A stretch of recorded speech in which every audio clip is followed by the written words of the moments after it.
म्हणजे पीक विमा आपलं सततच्या पावसाचं अनुदान चालू वर्षात 23 मध्ये मार्च आणि एप्रिलमध्ये जे नुकसान झालं होतं त्याचं अनुदान, परत सध्या आपण बघतोय की पाणी नसतानाही आपली शेतातील लाईट 5 मिनिट सुद्धा चालत नाही.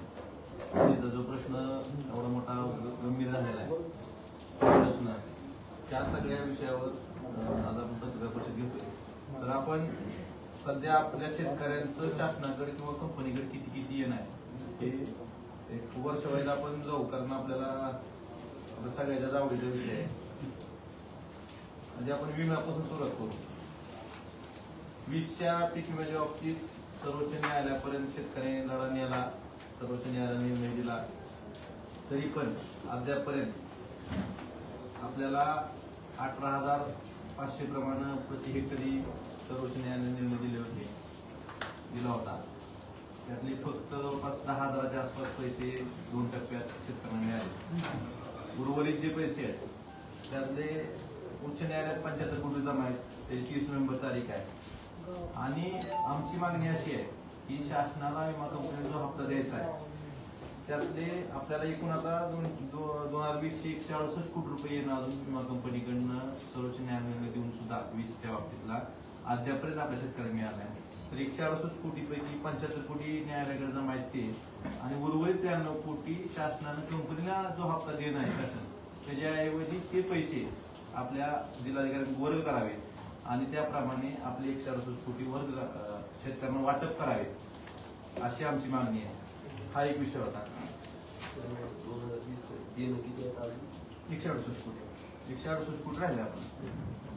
21च्या बाबतीत 2020चं 168 कोटी रुपये अद्यापर्यंत पीक विम्याचं शेतकऱ्याचं जे देण आहे ते अद्यापर्यंत कंपनीने दिलेलं नाही. 21च्या बाबतीत तुम्ही स्वतः त्यांनी आणि शांबाई यांनी स्वतः उच्च न्यायालयात याबाबत याचिका दाखल केली, त्यामुळं ते सांगतील काय.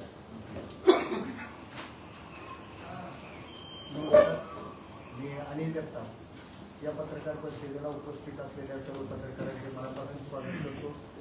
पत्रकार परिषदेसाठी उपस्थित असलेले जिल्ह्याचे लोकप्रिय खासदार सन्माननीय ओमराजे निंबाळकर साहेब, धाराशिव कळमचे लोकप्रिय आमदार सन्माननीय कैलासजी पाटील साहेब, माझ्यासोबत 2021चे याचिकाकर्ते श्यामभैया, शिवसेनेचे उपस्थित असलेले सर्व पदाधिकारी. आताच आपल्याला ज्या पद्धतीनं आमदार साहेबांनी जिल्ह्यातील शेतकऱ्याची शासनाकडून येणेबाकी, पीक विमा कंपनीकडे असलेली येणेबाकी आणि इतर जे काही शासकीय अनुदान आहेत, त्यात कांद्याचं अनुदान असेल, प्रोत्साहन अनुदान असेल, इतर काही अनुदान असतील, त्या संदर्भात ही प्रेस आयोजित केलेली आहे. 2020च्या संदर्भात सन्माननीय आमदार साहेबांनी या ठिकाणी आपल्याला माहिती दिलेली आहे. 2021च्या संदर्भात या ठिकाणी मी आपल्याला सांगू इच्छितो. 2021 मध्ये धाराशिव जिल्ह्याकरिता बजाज अलायन्स ही पीक विमा कंपनी होती. धाराशिव जिल्ह्यातील जवळपास 6,53,000 अर्जदार शेतकऱ्यांनी पीक विमा भरला होता. त्यापोटी शेतकरी राज्य शासन आणि केंद्र शासनाचा हिस्सा मिळून त्या वर्षीची पीक विमा कंपनीला देय रक्कम 570 कोटी 11 लाख इतकी होती. जिल्ह्यामध्ये अतिवृष्टी आणि सततचा पाऊस झाला. शासकीय नियमानुसार त्यावर्षी शेतकऱ्यांनी पूर्वसूचना दिल्या आणि धाराशिव जिल्ह्यातील शेतकऱ्याला 374 कोटी रुपये वाटप केले गेले. मात्र या ठिकाणी बजाज अलायन्स पीक विमा कंपनीनं केंद्रीय मार्गदर्शक सूचना आहेत 17 ऑगस्ट 2020 केंद्राने पीक विमा संदर्भात काही मार्गदर्शक सूचना जारी केल्या. त्याच्यातील 21.5.10चा एक मुद्दा आहे. जर कापणी हंगामाच्या अगोदर 15 दिवस सूचना मिळाल्या असतील तर त्याला 100% भारांकन मिळालं पाहिजे. मात्र आपल्या सूचना 15 दिवस अगोदर असताना देखील धाराशिव जिल्ह्यातील शेतकऱ्यांना चुकीच्या पद्धतीनं विम्याचं वाटप केलं गेलं. त्यामुळं धाराशिव जिल्ह्यातल्या शेतकऱ्याला आणखी 374 कोटी 2021च्या पीक विम्यापोटी येणे बाकी आहे. आमदार साहेबांनी, खासदार साहेबांनी या संदर्भात आवाज उठवल्यानंतर त्यांच्या मार्गदर्शनाखाली आम्ही सगळ्यांनी मिळून जिल्हास्तरीय समिती, विभागस्तरीय समितीकडे अपील दाखल केलं गेलं. विभागस्तरीय समितीनं या संदर्भामध्ये जिल्हाधिकाऱ्यांनी योग्य ती कार्यवाही करण्याचे असे आदेश दिले होते. आपल्या सर्वांना माहिती आहे, जिल्हाधिकाऱ्यांनी त्यावर्षी महसुली कारवाई सुरू केली. मात्र राज्य शासनानं त्या ठिकाणी उच्च न्यायालयामध्ये कारवाई दाखल करत असताना त्याला संरक्षण घेणं महत्वाचं असतं. राज्य शासनानं किंवा जिल्हाधिकाऱ्यांनी त्या संदर्भात कॅव्हेट दाखल केलं नाही. त्यामुळं उच्च न्यायालयानं जिल्हाधिकाऱ्यांना या संदर्भात वसुली करण्याचे अधिकार आहेत का हे दाखवून देण्यास राज्य शासन कमी पडलं असा ठपका ठेवत त्याला स्थगिती दिलेली आहे.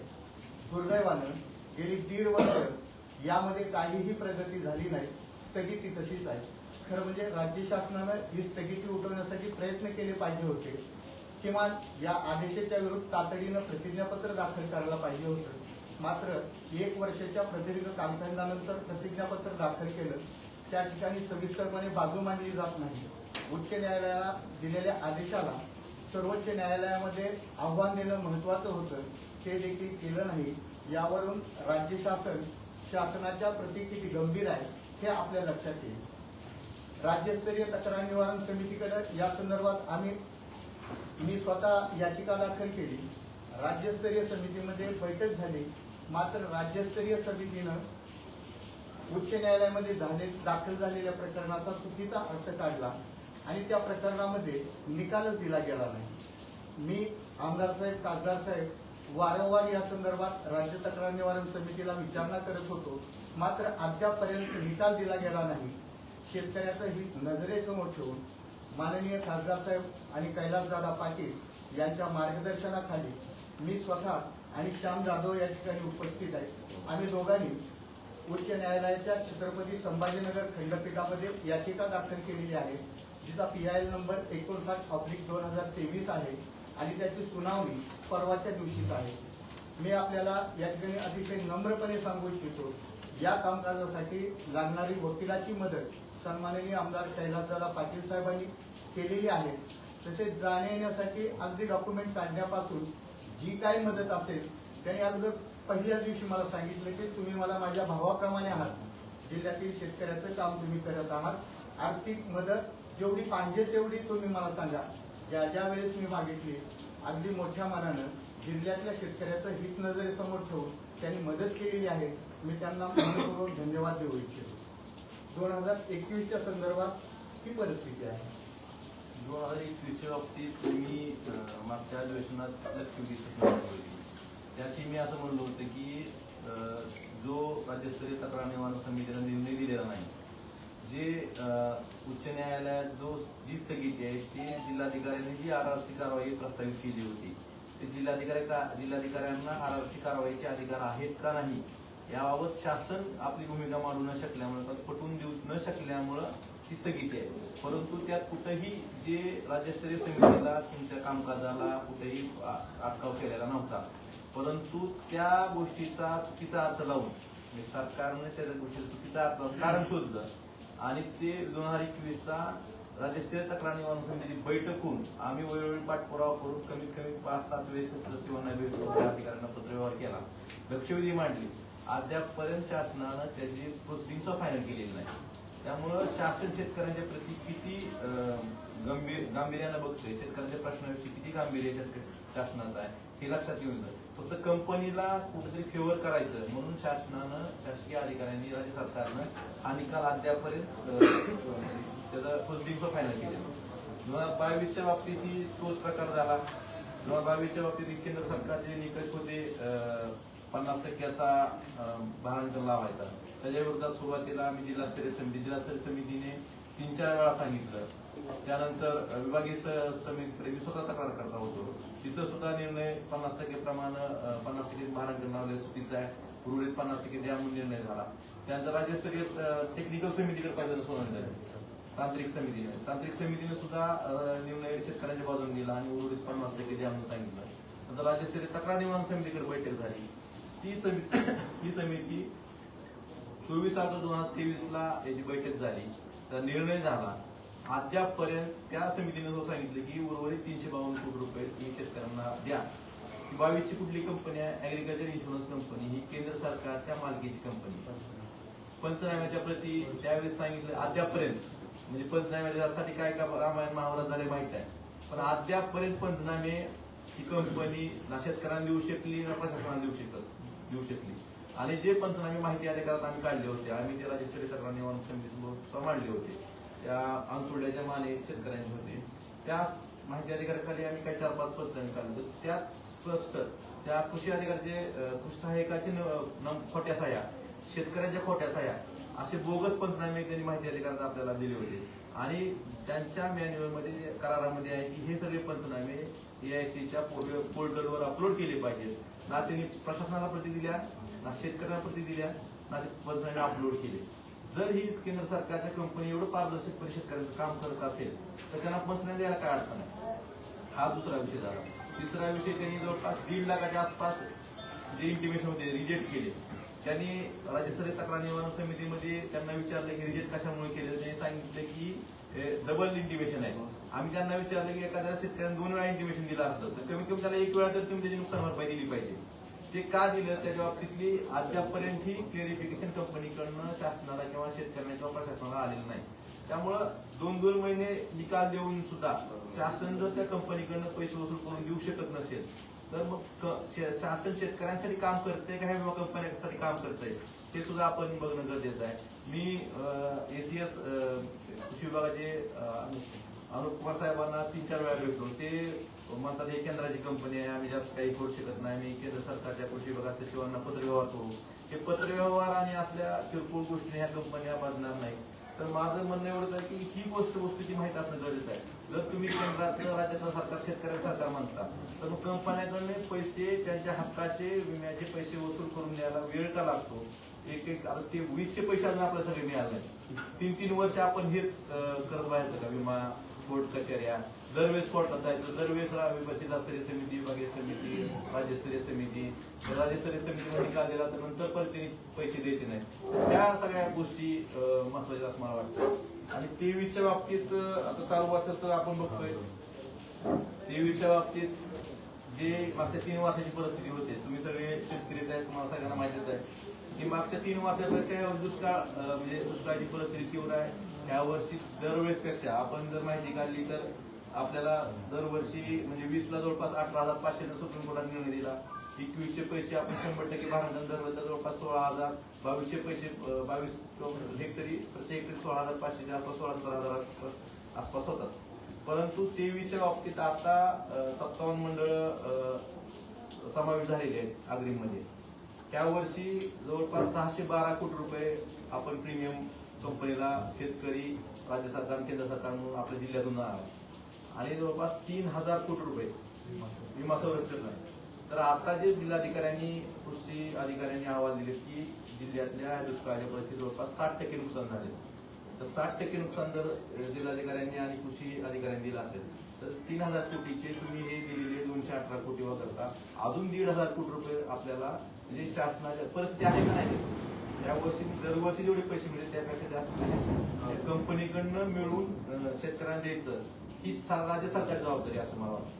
त्यात सरकारनं कुठेही मागणं म्हणजे आपलं मागच्या जसं 3 वर्षात केलं तसं न करता आता ह्या वर्षी सगळ्यात दुष्काळाची परिस्थिती आपण जर बघितलं तर या वर्षी जवळपास शेतकरी आत्महत्या जर काढल्या तर या वर्षी सगळ्यात जास्त आत्महत्या असतील ते 146 आत्महत्या त्या वर्षी. 2022 मध्ये 17 शेतकऱ्यांनी आत्महत्या केल्या आणि 2023 मध्ये आतापर्यंत म्हणजे अजून वर्ष पूर्ण होईल 146 शेतकऱ्यांनी दुर्दैवी आत्महत्या केल्या. ही खरं तर दुर्दैवाची गोष्ट आहे. शासन वेळच्या वेळेला मदत करत नाही. वेळच्या वेळेला मदत जर दिली असती तर शेतकऱ्यांची आत्महत्या कदाचित थांबू शकले असते.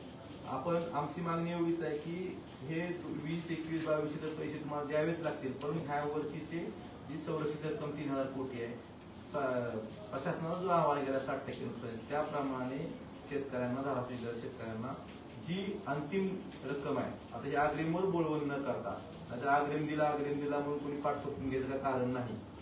आपला हप्ता 11,000 रुपयाचा आहे, अग्रिम दिला 5,000 रुपये. या वर्षी तुम्ही जे 3,000 कोटी सर्वोच्च रक्कम आहे त्यातले किती शेतकऱ्यांना ज्याच्यात मिळून जातात त्यासाठी शासनानं काम करणं गरजेचं आहे किंवा शासनानं त्या कंपनीवर दबाव आणणं गरजेचं आहे असं मला वाटतं. मला आपल्याला अजून एक सांगायचं की आपण सततच्या पावसाचं आपण बघतोय की मागच्या सप्टेंबरमध्ये सततचा पाऊस झाला. साधारणतः आता यांनी सविस्तर सगळं सांगितलंय, फक्त त्याचा सारांश मी थोडक्यात सांगतो. 2020 सालचा जवळपास 168 कोटी रुपये इतकी धाराशिव जिल्ह्यातल्या शेतकऱ्याची रक्कम कंपनीकडनं शेतकऱ्यांना मिळणं बाकी. 2021 ची साधारणतः 374 कोटी रुपये इतकी रक्कम शेतकऱ्यांना धाराशिव जिल्ह्यातल्या मिळणं बाकी आहे. 2022 ची जवळपास 352 कोटी इतकी रक्कम शेतकऱ्यांना विम्यापोटी मिळणं बाकी आहे. आणि 2023 ची ज्या पद्धतीनं आता त्यांनी नुकसान 60% झालंय असं मान्य केलंय, त्याच्या हिशोबानं साधारणतः 1450 कोटी रुपये इतकी रक्कम शेतकऱ्यांना 2023 मध्ये मिळणं विमा कंपनीकडनं बाकी आहे. या सगळ्या गोष्टीचा फक्त एकच मतितार्थ आणि सार आहे की मी वारंवार काही लोक आता अग्रिम मिळाला मंडळ आले तरी इतकी पाठ तुटून घ्यायला लागली की जणू काय आता काय हिमालयच गाठलाय, म्हणजे काय युद्ध जिंकल्यासारखं. पण मला एवढंच विचारायचंय की एवढ्या मोठ्या प्रमाणात शेतकऱ्याची जी रक्कम देय आहे त्याच्या बाबतीत सरकार, आता पूर्वी काय होतं, राज्य सरकार वेगळं होतं, केंद्र सरकार वेगळं होतं म्हणून म्हणायला वाव होता. आता सगळी सरकार तुमची आहेत, मग ह्याच्या बाबतीत कोण काय बोलणार आहे? ह्याच्या बाबतीत अजूनही बोलायला तयार नाही. मला वाटतंय एवढ्या मोठ्या प्रमाणात धाराशिव जिल्ह्यातल्या शेतकऱ्यांची विम्याची भरपाई जर त्या ठिकाणी देणं बाकी असेल तर नेमकं श्रेय कशाचा आपण गेलोय आणि ही कुठल्या शेतकऱ्याची आहे की ज्या शेतकऱ्याच्या जवळपास 174 आत्महत्या या वर्षात शेतकऱ्यांनी केल्या, त्या माणसाची ही रक्कम देणं बाकी आहे. तर ह्याचा सुद्धा सारासार विचार त्या ठिकाणी सरकारनं, राज्य सरकार आणि केंद्र सरकारनं करावं एवढंच मी या ठिकाणी मानतो. आणि 2020च्या विम्याच्या बाबतीत जी मी वारंवार विषय मांडलाय की विमा कंपनीनं प्रीमियम भरून घेतल्याच्या नंतर त्याची भरपाई देण्याची जबाबदारी सुद्धा विमा कंपनीचीच असते. असं असताना सुद्धा 2020 ला जी विमा कंपनी होती बजाज अलायन्स, 2021 ला सुद्धा याचिका करत असताना परत तशाच पद्धतीचं एजंटगिरीचं शेण खाण्याचा प्रकार त्या ठिकाणी झालेला आहे. इथं सुद्धा त्यांच्या याचिकेमध्येच 2021च्या सुद्धा म्हणते की जर विमा कंपनीनं रक्कम नाही दिली तर ती राज्य सरकारनं, नेमकं बजाज अलायन्सच्या कंपनीच्या बाबतीत याचिका करताना असं का होतंय? मी जे वारंवार म्हणतोय आणि पत्रकार बांधवाला सुद्धा म्हटलं होतं की याच्या बाबतीत एका व्यासपीठावर येऊन चर्चा करा.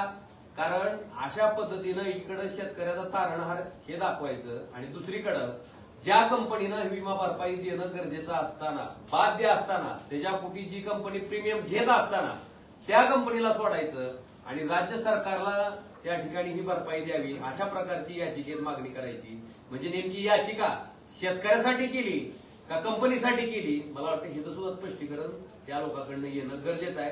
आणि त्याच बाबतीत 2021 ची आमची जी याचिका आहे त्याच्या आम्ही स्पष्टपणे म्हटलंय की विमा कंपनीनं प्रीमियम घेतलेला आहे, त्यामुळे नुकसान भरपाई द्यायची जबाबदारी सुद्धा 100% विमा कंपनीचीच आहे, बजाज अलायन्सचीच आहे आणि त्यांनीच ती द्यावी अशा प्रकारची मागणी आमच्या याचिकेमध्ये आम्ही केलेली आहे.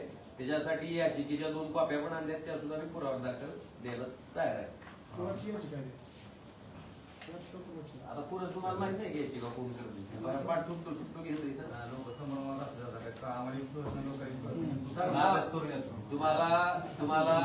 तुम्हाला राणा पाटलाच्या माध्यमातून दाखल झालेली याचिका आहे.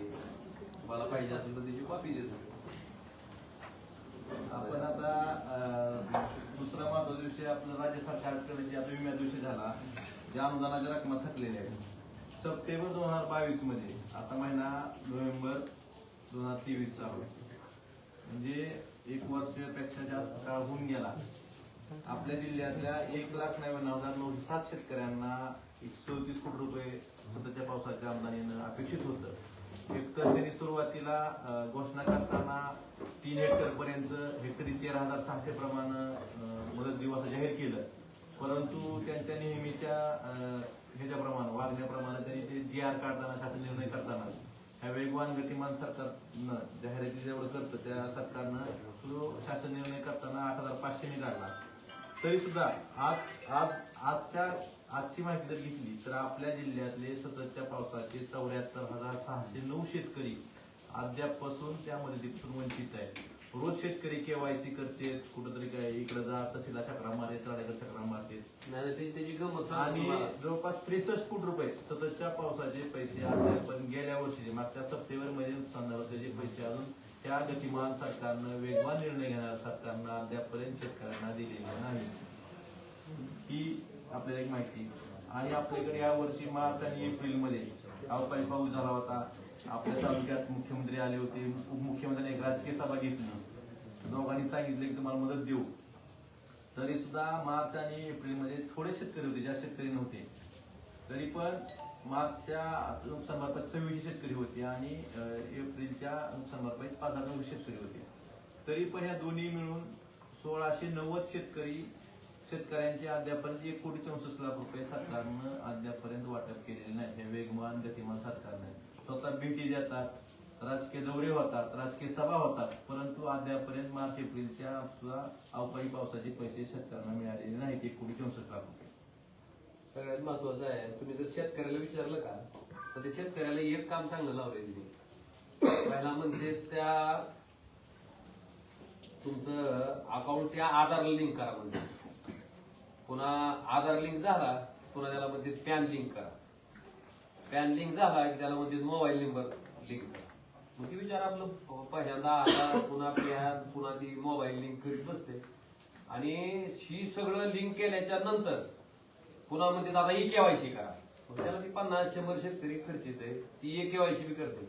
आणि एवढं सगळं करून जेव्हा शेतकरी तहसीलदारला किंवा कलेक्टरला किंवा आमच्यासारख्या लोकप्रतिनिधीला कुणाला जरी विचारलं, आता खरं ज्यांनी ही सगळं सांगितलंय प्रशासनानं की तुम्ही पहिल्यांदा आधार लिंक करा, पॅन लिंक करा, मोबाईल नंबर लिंक करा, ई केवायसी करा, ही सगळं करायला सांगितलेल्या माणसाला माहित पाहिजे ना की एवढं सगळं केल्याच्या नंतर शेतकरी काय विचारते, आमचं अनुदान कधी पडणार आहे ही विचारल्यावर तहसीलदार कलेक्टर बोलते की वरच्याला माहिती, वरून पडते. हा कुठून पडते नेमकं? वरच्याला माहिती आहे, वरून पडतंय, कुठून पडतं ती सांगावं लागेल ना. अक्षरशः महिने शेतकरी त्या ऑनलाईन झाल्याच्या नंतर फक्त फुटबॉल सारखं काम आहे त्याचं. तलाट्याकडून तहसीलदारकडे, तहसीलदारकडून तलाट्याकडे. सगळ्यात महत्वाचं मगाशी राहून गेलं की ज्या गोष्टीसाठी राणा पाटलांनी त्यावेळेस म्हणजे आता त्याला 1 वर्ष होऊन गेलं, शेतकऱ्यांना सांगितलं होतं की तुम्ही अर्ज करा आणि पंचनाम्याच्या प्रती मागा. मला वाटतंय त्या पंचनाम्याच्या प्रती त्या घटनेला जवळपास 1-1.5 वर्ष होऊन गेल्याच्या नंतर शेतकरी तर सोडा, प्रशासनाला अजून मिळालेलं नाही. मग नेमकं त्या दिवशी पत्रकार परिषद किंवा प्रेस नोट घेऊन जी शेतकऱ्याला आवाहन केलं गेलं होतं की तुमच्या पंचनाम्याच्या प्रती मागण्यासाठी तुम्ही अर्ज करा आणि तुम्हाला प्रशासन देईल, नेमकं शेतकऱ्याला झुलवत ठेवायचं, खेळवत ठेवायचं काम होतं. मला वाटतं ह्या प्रश्नाचं सुद्धा उत्तर त्या ठिकाणी देणं गरजेचं आहे. अद्यापर्यंत मिळेल नाही का, 1.5 वर्ष होत आले. मला वाटतं त्या घटनेचा थोडा राग येऊन तर माणूस दिन तरी काहीतरी पाठपुरावा करून पडदिशा अजून मी मिळालेलं नाही ही त्याच्या पाठीमागची वस्तू. PM किसान योजनेच्या बाबतीत आपल्याला माहित आहे की शेतकरी रोज कुठेतरी तहसीलदारकडे कृषी अधिकाऱ्याकडे चिठी मारतो, लोकप्रतिनिधींना फोन करतो. परंतु आपल्या जिल्ह्यापुरतं आपण जर माहिती घेतली तर पहिला हप्ता आपल्या जिल्ह्यात 2,93,856 शेतकऱ्यांना मिळाला आणि आता जो शेवटचा 14वा हप्ता मिळालाय तो फक्त 74,632 शेतकऱ्यांना मिळाला. म्हणजे आपल्या जिल्ह्यातले 2,19,224 शेतकरी त्यांच्या अटी निकषच्या शेतकऱ्यांसाठी जे अटी निकष असतात नेहमीप्रमाणे त्याच्यामुळे वगळले गेले. जवळपास 70 ते 75% शेतकरी कमी झाले आणि त्या शेतकऱ्यांना बिचारांना माहित नसतं आणि हे शेतकरी इकडून तिकडे चक्रा लँड सेडिंग राहिलं, काय ते अकाउंट नंबर चुकला, डॉटच झाला. हे 2,93,000वरून 74,000 शेतकऱ्यावर एवढी संख्या आपल्या जिल्ह्यातली शेतकऱ्यांची PM किसान योजनेची झालेली आहे. आणि राज्य सरकार जी नवीन योजना आणते तेही PM किसानचे जे लाभार्थी आहेत त्यांना देणार, त्यामुळे तिथेही एवढेच लाभार्थी राहतील. तर आम्हाला त्यांना विचारायचं की हे 2,19,000-20,000 आसपासचे शेतकरी कमी झाले, ह्याची कारण काय? हे शेतकरी नाहीत का? कशामुळे यांचं काय एवढी मोठ्या प्रमाणात शेतकरी अपात्र करून त्यांचे जर अनुदान बंद केलं जात असेल, जे 6,000 रुपये वर्षात देतात ते सुद्धा, आणि त्याची जाहिरात एवढी मोठी करतात तुम्ही, एवढे कमी झाले याचं उत्तर सरकारनं द्यावं लागेल. दुसरं आपण बघतोय की प्रोत्साहनपर अनुदानाच्या बाबतीत सुद्धा प्रमाणीकरण जवळपास आपल्या जिल्ह्यातल्या 2,810 शेतकऱ्यांचं अजून प्रमाणीकरण झालेलं नाही आणि प्रमाणीकरण झाले पण त्यांची अजून रक्कम मिळाली नाही. 1,469 शेतकरी. त्यामुळं त्या म्हणजेच जवळपास 4279 शेतकरी अद्यापपर्यंत प्रोत्साहनपर आंदोलनापासून वंचित आहेत. सरकार मगाही म्हणलं वेगवान आहे, गतिमान आहे, त्यांनी सांगतं त्यांनी दिलं नाही, मागं विकास आघाडी सरकारने दिलं नाही, आम्ही देऊन दाखवलं. तर हे शेतकरी अद्याप का वंचित आहेत ह्याचंही उत्तर त्यांनी देणं गरजेचं आहे. जवळपास वर्ष होऊन गेलं. त्याचबरोबर कांदा अनुदानाच्या बाबतीत सुद्धा आपण मागणी केली होती की आपण बॉर्डरवरला जिल्हा आहे, आपले बरेच शेतकरी बेंगलोर हैदराबादला कांदा घेऊन जातात, त्यांनाही अनुदान द्या. ती सरकारनं मागणी मान्य केली नाही. आपल्या जिल्ह्यातली जी आपल्या जिल्ह्याच्या बाजार समिती किंवा महाराष्ट्रात विकलेला कांदा होता त्याची 21 कोटी 82 लाख रुपये मागणी होती. त्याच्यापैकी फक्त 6 कोटी रुपये जमा झाले. 15 कोटी रुपये अजून सरकारकडनं कांदा अनुदान येणं बाकी आहे. मग जाहिराती करायला तुम्हाला पैसे आहेत, पण शेतकऱ्यांच्या कांदा अनुदानाचा विषय परत कांदा अनुदान द्यायची वेळ आहे दुसऱ्या वर्षी, तरी पण मागच्या वर्षीचे पैसे मिळत नाहीत. दुसरा सगळ्यात महत्वाचा विषय आताही बघतोय की आपण दुधाचे भाव, मागच्या 2 महिन्यापूर्वी दुधाचा भाव 39 रुपये प्रति लिटर होता. आता बघतोय तुम्ही सगळे दूध उत्पादक शेतकरी असा कोणालाही विचारा, सध्या भाव 27-28 रुपयावर आला. सरकारनं मागं हमीभाव योजना हमीभाव जाहीर केले, 3.5-8.5 ला 34 रुपये भाव डिक्लेअर केला. पण मागच्या 2 महिन्यापूर्वी दुधाचा भाव 39 रुपये 27 रुपयावर आला आहे. आणि मागच्या 2 महिन्यापूर्वी पशुखाद्याचे भाव प्रति किलो 50 किलोच्या पोत्याला 100-150 रुपये वाढले. म्हणजे पशुखाद्याचे भाव वाढले आणि दुधाचे भाव कमी झाले. तर आमचं मागणी एवढीच आहे की सरकारने हस्तक्षेप करावा. आता बघतोय आपण दुधाचं एवढं उत्पादन असताना सुद्धा ते सरकारच्या वतीने सांगितलं दुधाचं उत्पादन वाढले, तरी भेसळयुक्त दूध का बाजारात येतं? भेसळ थांबवत का नाही सरकार? ही जर फक्त दुधाची भेसळ थांबवली तरी आपल्या शेतकऱ्यांच्या दुधाला चांगला भाव मिळू शकतो. त्यामुळे दुधाची भेसळ थांबवणं गरजेचं आहे. आणि आता जे भाव कमी झाले त्याचं अनुदान थेट शेतकऱ्यांना कमीत कमी प्रति लिटर 10 रुपये प्रमाणे राज्य सरकारने देणं गरजेचं आहे. कारण आता आपण आपल्या जिल्ह्यात बघतोय की बरेच शेतकरी शेतीला पूरक व्यवसाय म्हणजे तरुण असतील दुधाचा व्यवसाय करतात, 1-2 लाखाचे गायी आणलेल्या आहेत. अशा वेळेस जर हे दुधाचे भाव कमी झाले तर परत आता दुष्काळाच्या उंबरठ्यावर आहोत आपण. अशा वेळेस जर हे दुधाचे भाव कमी झाले, शासनाने जर मदत केली नाही तर तो शेतकरी परत कोलमडून पडेल. त्यामुळे सरकारनं वेळीच हस्तक्षेप करावा आणि प्रति लिटर याच्या आधी सरकारनं अनुदान दिलेले आहे ज्यावेळेस भाव कमी होतात त्यावेळेस. मागच्या वेळेस 5 रुपये भाव दिला होता, यावेळेस मागणी आहे किंवा जे पशुखाद्याचे दर वाढलेले आहेत, बाकी सगळ्या गोष्टीचे भाव वाढलेले आहेत. त्यामुळे यावेळेस शेतकऱ्यांना थेट दूध उत्पादक शेतकऱ्यांना 10 रुपये प्रति लिटर प्रमाणे शासनानं अनुदान जाहीर करावं. आता सगळ्यात त्यांनी आता पीएम किसानच्या बाबतीत तुम्हाला स्पष्टपणे सांगितलंय की 2,93,856 शेतकऱ्यांपैकी 14वा हप्ता मिळेपर्यंत शेतकऱ्यांची संख्या फक्त 74,632 राहिली. त्यामुळे त्याच्या बाबतीतलं सुद्धा खुलासा याची जाहिरात करून सांगितलं जात आहे. म्हणजे एकीकडं जी सोयाबीन 11,000 रुपये प्रति क्विंटल प्रमाणे विकली जात होती, त्या सोयाबीनचा दर जवळपास 4-4.5 हजार रुपयाच्या घरात आला. तेव्हा क्विंटल मागं 5,000-6,000 कमी झालेलं कोण बघत नाही एका क्विंटल मागं. म्हणजे उघड अल्पभूधारक शेतकऱ्याचं जर नुकसान बघितलं तर त्याच्या शेतात निघणाऱ्या सोयाबीनच्या हिशोबाप्रमाणे जर आपण बघितलं तर 1.5 लाखापासून ते 2 लाखापर्यंत त्याचं नुकसान झालंय. फक्त भावात पडलेल्या भावामुळं, केंद्र सरकारनं घेतलेल्या धोरणामुळं, पाम तेल आयात करायचं आणि डीओसी आयात करायचं धोरण घेतल्यामुळं ज्या शेतकऱ्यांच्या भावात 1.5 लाख ते 2 लाख रुपये नुकसान झालंय त्या शेतकऱ्याला जे 6,000 दिलेत म्हणून पाठ ठुकटून घेणारी लोक आहेत अल्पभूधारक शेतकऱ्याला, त्याच्यामध्ये सुद्धा जर 2,93,856 शेतकऱ्यांपैकी फक्त 14वा हप्ता 74,632 शेतकऱ्यांना मिळत असेल तर नेमकं शेतकऱ्याच्या हिताचा आहे का शेतकरी विरोधी आहे याचा विचार सुद्धा जिल्ह्यातल्या सामान्य शेतकऱ्यांना करणं क्रमप्राप्त आहे, गरजेचं आहे. आणि आता सांगितल्या पद्धतीनं आमदार साहेबांनी जे सांगितलं की ज्या दुधाच्या बाबतीत आपल्याकडे जोडधंदा म्हणून बघितलं जाते, आपल्या जिल्ह्यात दुष्काळी जिल्हा असल्यामुळं बहुतांश शेतकरी शेतीला जोडधंदा बाबा जरी शेती नाही पिकली तर किमान रोजचं चलन चालू राहावं म्हणून ज्या दुग्ध व्यवसायाकडे अतिशय आशेनं बघते त्याच्या बाबतीत सुद्धा काही बिलं मी आणले तिथं, तुम्हाला बघायचे असेल तर बिलं सुद्धा आणले आम्ही दाखवायला. की परिस्थिती अशी आहे की मागच्या 2 महिन्यात जवळपास 11 रुपयापर्यंत दुधाचा दर कमी केला गेला. एवढंच नाही, जी खाद्य त्यावेळेस मला वाटतं पशुसंवर्धन मंत्री जे होते त्यांनी सांगितलं होतं की आम्ही 25% पशुखाद्याच्या किमती कमी करू, पण पशुखाद्याच्या किमती कमी झाल्या नाहीत. जी पोतं एक सोनाई प्राईम म्हणून एक पशुखाद्य मिळतंय ज्याची 1,560 रुपये किंमत होती ती 1,670 रुपये झाली आणि दुधाचा दर जवळपास 27 रुपयापर्यंत खाली आलाय जो 39 रुपयावर होता. मला वाटतं ही सगळी धोरणं, सगळ्या नीती ह्या शेतकरी विरोधी आहेत. शेतकरी कसा संपल, शेतकरी कसा संपून टाकायचा, मला वाटतं ह्या प्रकारे विचार करून शेतकरी संपवायचा हा प्रकार आहे. ह्या गोष्टीचा आम्ही तीव्र शब्दात निषेध करतो. आता आपल्याकडे सध्या रबीच्या पेरण्या जवळपास फक्त 5-10% होण्याची शक्यता आहे आणि शेतकऱ्यांकडे जे सध्या पाणी आहे ते जवळपास फक्त जास्तीत जास्त महिन्यावर पुरेल असं आहे. त्यामुळे शेतकरी त्यांचं जे पीक असेल, ऊस असेल किंवा जे समजा रबीला भिजून पेरायचं असेल त्यासाठी कुठेतरी लाईट चालू करून ते पाणी द्यायचा प्रयत्न करतात. परंतु मागच्या 8 दिवसापासून बघतोय की आपल्या जिल्ह्यात अजिबात व्होल्टेज येत नाही. 5 मिनिट सुद्धा आम्ही जर माहिती घेतली तर 33 केव्ही सबस्टेशनला जो इनकमिंग सप्लाय यायला पाहिजे तो आपल्याकडे 19 कमी येरमाळ्याला परवा तर फक्त 19 केव्हीचा सप्लाय आला. 19 केव्ही सप्लाय आला तर मोटरीला व्होल्टेज कमी पडतं, ते ट्रिप होतं फिडर. त्यामुळे एकही सबस्टेशन आपल्या जिल्ह्यातलं एकही फिडर चालायला तयार नाही. अशा वेळी जर पाणी नसताना, दुष्काळ असताना ही लाईटची परिस्थिती आहे. 33 केव्ही सप्लाय द्यायचा सोडून सबस्टेशनला डिस्ट्रीब्युशन कंपनीकडनं डिस्ट्रीब्युशनला जर फक्त 19 केव्ही पर्यंत सप्लाय कमीत कमी येतात, 19 ते 23 मध्ये येतो.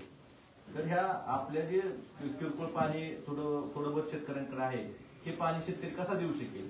त्यामुळे जर हे शेतकऱ्यांचं काळजी करणारा सरकार आहे. जर पाणी नसताना ही परिस्थिती आहे, जर सुदैवानं आपला पाऊस पडला असता तर सरकारनं काय केलं असतं, लाईट कशी दिली असते. पाणी असताना सुद्धा थोडं पाणी आहे तर तो सुद्धा शेतकरी देऊ शकत नाही. याबाबतही आम्ही वारंवार कंपनीला सांगतोय, विचारणा करतोय, परंतु यांच्याकडनं सुधारणा व्हायची कुठलीही लक्षण दिसत नाही.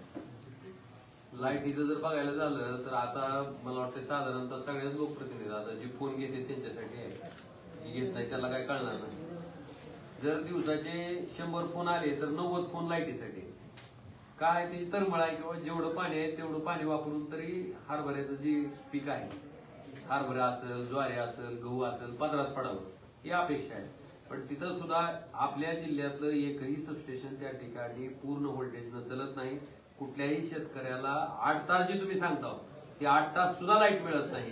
ती सलग मिळायची तर सोडूनच द्या, अक्षरशः 2-2 काय तर ठिकाणी अशी परिस्थिती आहे की 2-2, 3-3 दिवस लाईट गायब आहे.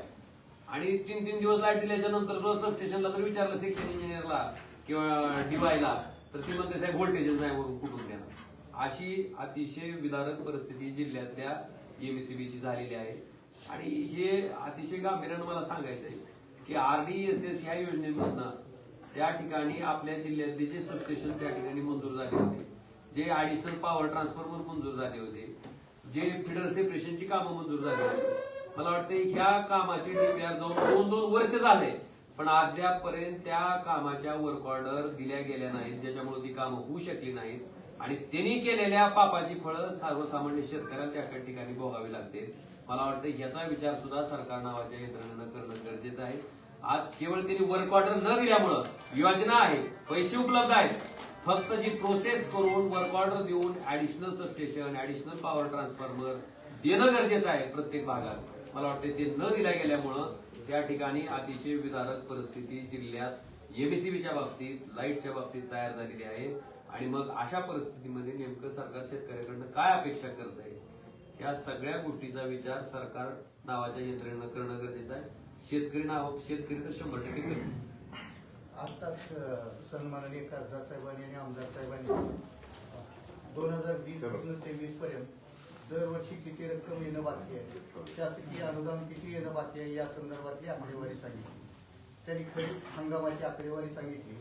आपल्या माहितीसाठी या ठिकाणी सांगू इच्छितो, गेल्या 3 वर्षात शेतकरी केंद्र आणि राज्य शासनाकडून रब्बी हंगामाच्या प्रीमियर पोटी विविध पीक विमा कंपन्याला 119 कोटी रुपये वाटप केले गेले. मात्र शेतकऱ्याला त्यातला 1 रुपया देखील मिळालेला नाही. माझी या प्रेसच्या माध्यमातून राज्य सरकारला विनंती आहे की प्रधानमंत्री पीक विमा योजना या वर्षीपासून म्हणजे पुढच्या वर्षीपासून महाराष्ट्रामध्ये लागू करू नये. त्याच्या बदल्यामध्ये प्रत्येक हंगामामध्ये शेतकऱ्यांना प्रति हेक्टर ठराविक रक्कम द्यावी. माननीय पंतप्रधानांचं जे होम स्टेट आहे गुजरात, त्या राज्यामध्ये देखील प्रधानमंत्री पीक विमा योजना राबवली जात नाही. मग इतर राज्यांना ते बंधनकारक का करतात? देशातल्या 12 राज्यामध्ये प्रधानमंत्री पीक विमा योजना राबवली जात नाही. त्या पद्धतीनं महाराष्ट्रामध्ये देखील पुढील वर्षीपासून ही योजना राबवली जाऊ नये.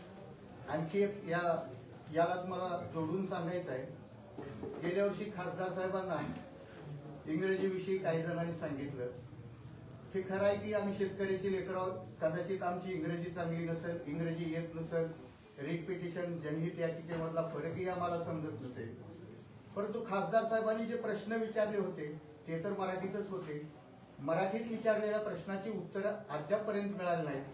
अपेक्षा आहे या प्रेस नंतर ते मिळतील. त्यामुळं आता आम्ही ठरवलंय रडायचं नाही, लढायचं.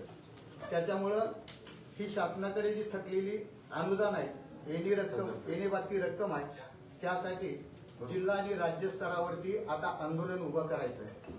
त्याची सुरुवात 17 नोव्हेंबर पासून धाराशिव जिल्ह्यामधून होईल. राज्यस्तरावर देखील या संदर्भातलं आंदोलन केलं जाईल. त्यामुळं राज्य शासनाला विनंती आहे की आठवडाभरामध्ये ही जी थकलेली देणी आहे ती द्यावी. आपण जिल्ह्यात सांगितलं तुम्हाला मी राज्याच्या 2023च्या पीक विम्याच्या तुम्हाला मी थोडी आकडेवारी सांगू इच्छितो. आपल्या राज्य सरकार सांगते की 1 रुपयात आम्ही विमा हप्ता 1 रुपयात विमा एक शेतकऱ्यांना दिला. आपल्या राज्यातल्या 1,71,00,000 शेतकऱ्यांनी ह्या वर्षी पंतप्रधान पीक विमा योजनेचा लाभ घेतलाय. त्याच्या पोटी राज्य सरकार शेतकऱ्याचा हिस्सा जो राज्य सरकार भरणार आहे ते राज्य सरकारचा हिस्सा आणि केंद्र सरकार असा मिळून आपलं राज्य सरकार या वर्षी आपल्या महाराष्ट्रात 8,000 कोटी रुपये विमा कंपन्यांना प्रीमियम देणार आहे.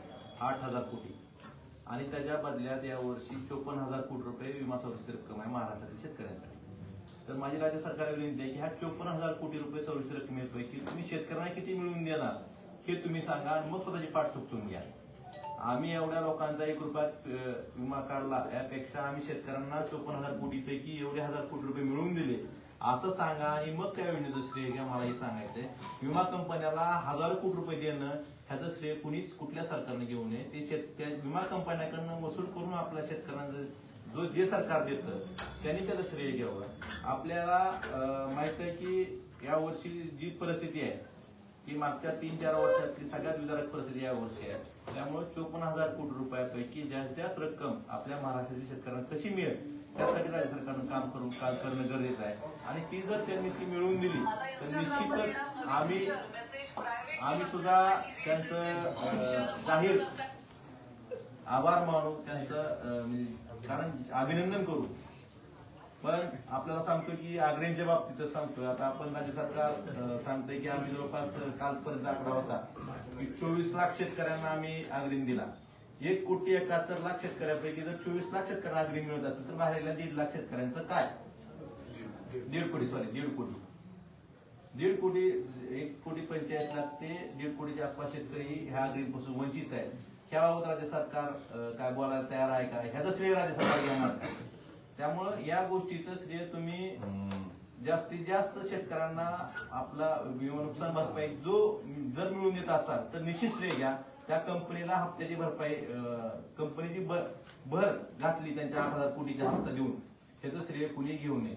आणि सगळ्यात आता महत्वाचा विषय राहिला की आपल्या दुष्काळाचा. या वर्षी दुष्काळ असताना सुद्धा हे जे ट्रिगर 1 ट्रिगर 2 आपल्याला माहिती आहे शेतकऱ्याचा विषय आले की सगळेच निकष अटी लागतात. पहिल्यापासून छत्रपती शिवाजी महाराज कर्जमाफीपासून बघतोय काही लोक सत्तेत बसली त्यांना शेतकऱ्यांविषयी निकष अटी लावण्यात खूप इंटरेस्ट असतो. त्याप्रमाणे ट्रिगर 1 ट्रिगर 2 पण आता बघतोय आपले 3च तालुके बसलेत. तर आमची सरकारला विनंती आहे की तुम्ही ह्या तांत्रिक गोष्टी न बघता परिस्थिती बघा. जिल्हाधिकाऱ्यांनी तसा अहवाल पण पाठवलाय.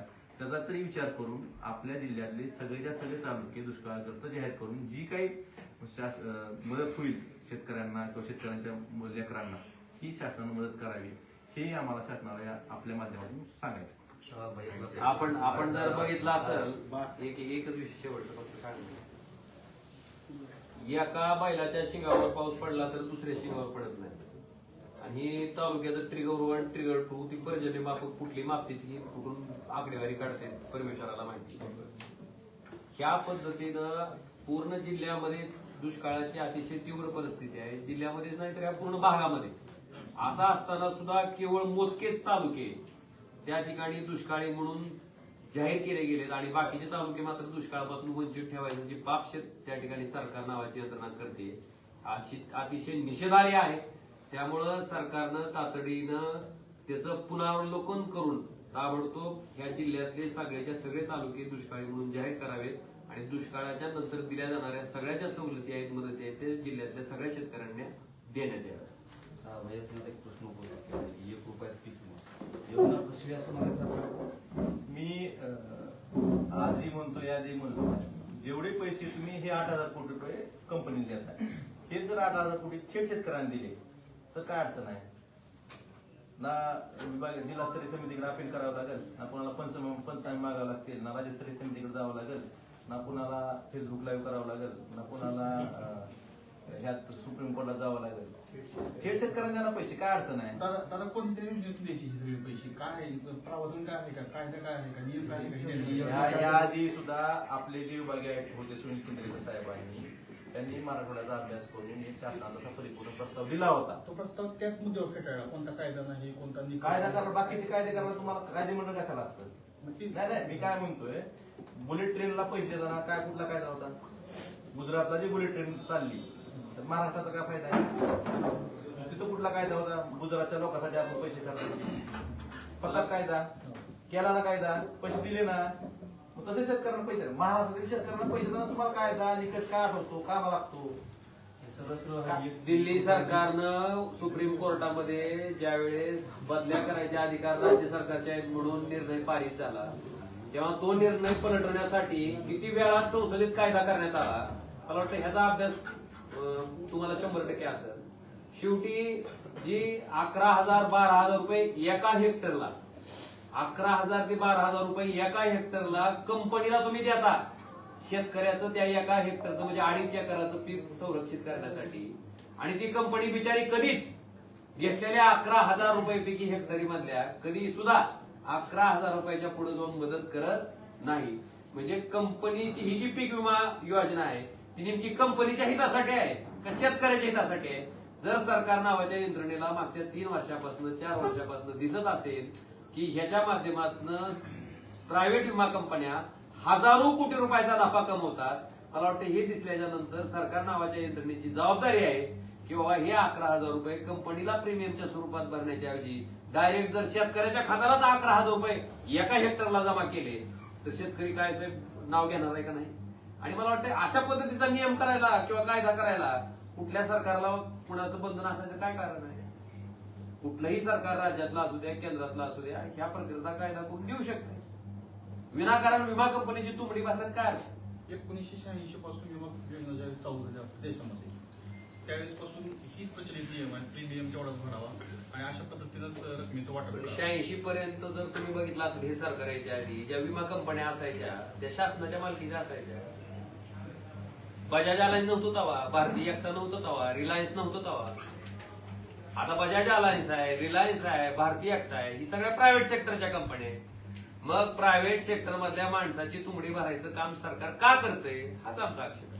काय आंदोलन त्यांनी जाहीर केलं? काय आंदोलन दिशा काय झालं? आम्ही टप्प्याटप्प्यानं आंदोलन करणार, हे सगळे विषय आंदोलन कशासाठी असणार? कशासाठी असणार आणि कुठल्या विषयावर असणार? आपण स्पष्टपणे तू वाईट हवाय तू बसून क्लिअर कर. जे प्रश्न रिपीट होत आता. नेमकं तुमच्या कुठल्या मुद्द्याला धरून आंदोलन आहे? राज्य सरकारकडे किती येणं बाकी आहे? कुठल्या विषयाला धरून आपण आणि स्वरूप काय असणार आंदोलनात? जवळपास आपल्या 3 वर्षाची 20, 21 आणि 22 चे जवळपास 894 कोटी रुपये विम्याचे विमा कंपनीकडे थकीत आहे. राज्य सरकार ते कंपनीकडनं पैसे शेतकऱ्यांना वसूल करून देण्यासाठी असमर्थ ठरलंय. सरकार कंपन्यांना पाठीशी घालतंय. त्याचबरोबरीनं सततच्या पावसाचे मागच्या सप्टेंबर महिन्यात राज्य सरकारकडे 63 कोटी येणं बाकी आहे. प्रोत्साहनपर आंदोलनाचे बाकी आहे. मार्च एप्रिल महिन्यामध्ये मुख्यमंत्री जिल्ह्यात देऊन सुद्धा सगळ्या शेतकऱ्यांचे पैसे अद्यापर्यंत मिळालेले नाहीत. बांधा अनुदान मिळालेलं नाही, जवळपास 15 कोटी रुपये थकीत आहे. ह्या सगळ्या थकीत रकमा एवढ्या शासनाकडे असताना शासन अजिबात शेतकरी आपल्या ह्या वर्षी तर बघितलं जवळपास 146 शेतकऱ्यांनी आत्महत्या केल्या, तरी शासनाला घाम फुटत नाही, शेतकऱ्यांचा विचार करत नाही. त्यामुळे शिवसेना उद्धव बाळासाहेब ठाकरे या पक्षाच्या वतीनं 17 नोव्हेंबर पासून रस्त्यावर उतरून आंदोलन याविरोधात केलं जाईल आणि ती रक्कम जी शेतकऱ्यांच्या हक्काची रक्कम आहे ती शेतकऱ्यांना वसूल करून त्यांच्या मापात टाकली जाईपर्यंत शिवसेना उद्धव बाळासाहेब ठाकरे यांच्या वतीनं आंदोलन करण्यात येईल. दादा ज्यावेळेस 2000 14-15ला मोदी सरकारने पीएम किसान योजना लागू केली गेली. त्यावेळेस संसदेमध्ये ही पीएम किसान योजना लॉन्च करत असताना आपण पण त्यांचे सहकारी होता. आपला पक्ष सुद्धा त्यांचा सहकारी होता. त्यावेळेस ह्या योजनेचं अवलंबन करून त्याला विरोध का केला गेला? दादा त्याला दोनच मागं- 2014-15 एखादी योजना एखादं सरकार ज्यावेळेस राबवतं किंवा अंमलात आणतं त्यावेळेस योजना आणत असताना त्याचे फायदे तोटे मला वाटतं कधीच कोणाला कळत नसते. एखादी योजना आणली म्हणजे ती निश्चितपणे लोकांच्या हितासाठीच आहे असं प्रत्येक सरकारचं धोरण असतं, प्रत्येक माणसालाही वाटतं. मला वाटतं तशाच पद्धतीनं प्रत्येकाची भावना होती. पण ज्यावेळेस योजना राबवल्याच्या नंतर असं लक्षात यायला लागलं की 5-5, 6-6 हजार कोटी रुपये कंपन्या एका वर्षात महाराष्ट्रासारख्या राज्यातनं एका खरीपच्या हंगामात जर त्या ठिकाणी नफा कमवत असतील, मला वाटतं हे दिसल्याच्या नंतर त्याच्याबद्दल आम्ही आवाज उठवला. मला वाटतं जे आम्हाला दिसतंय, जे सामान्य शेतकऱ्याला दिसतंय, मला वाटतं ते सरकार नावाच्या मोठ्या यंत्रणेला दिसत असेल.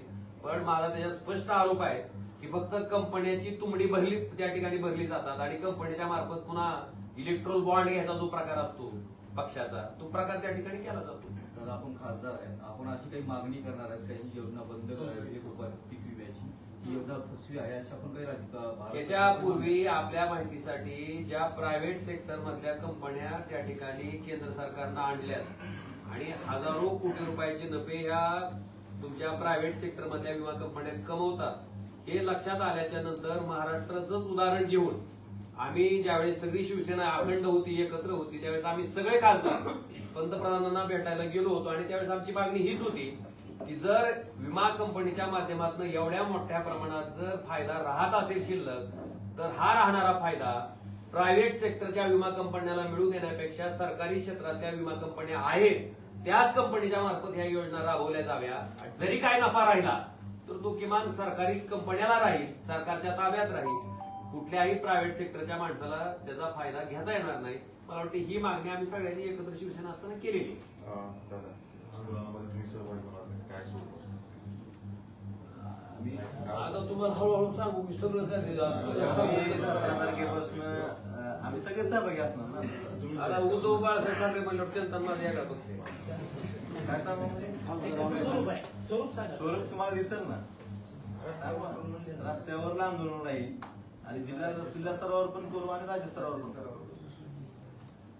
पण ही रक्कम आपल्या हक्काच्या शेतकऱ्यांची मिळवून दिल्याशिवाय आम्ही स्वस्त बसणार नाही. आता पंतप्रधान नरेंद्र मोदींना पत्र आहे माझं त्याच्या बाबतीत की तुम्ही प्रायव्हेट सेक्टर मधल्या विमा कंपन्या बंद करून ज्या बजाज अलायन्स, भारती एक्सा, रिलायन्स आहे त्या तुमच्या घ्या ना.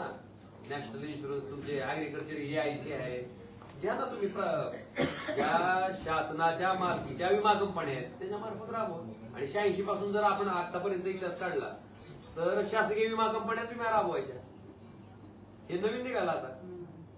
अदानी अंबानी सांभाळायचं. एवढी योजना चांगली आहे. मला जगताप साहेबांनी सांगितलं तर ही योजना स्वतःच्या होम स्टेट मध्ये का नाही याचं उत्तर पण आपण देऊ. सर्वोच्च न्यायालयाचा निकाल घेऊन सुद्धा रक्कम मिळत नाही. म्हणजे आता जर सुप्रीम कोर्टाच्या पुढे कुठे कोर्ट आहे का तरी सुद्धा पैसे मिळत नसतील तर मग योजना शेतकऱ्यांसाठी योग्य आहे का योग्य आहे तुम्हीच सांगा. माझं काय म्हणणं आहे, योजना लागू झाल्यापासून कंपनीला एका हेक्टरला प्रीमियम किती कोटी रुपये भरला आणि त्याच्या पुढे कंपनीनं भरपाई किती कोटी दिली याचा अभ्यास जर सगळ्या पत्रकार बांधवांनी केला तर तुमच्या सगळ्याच्या लक्षात येईल की वर्षाकाठी 5-5, 6-6 हजार कोटी रुपये नफे विमा कंपनीने कमवले आणि शेतकऱ्याच्या तोंडाला मात्र पानं पुसायचं काम झालं.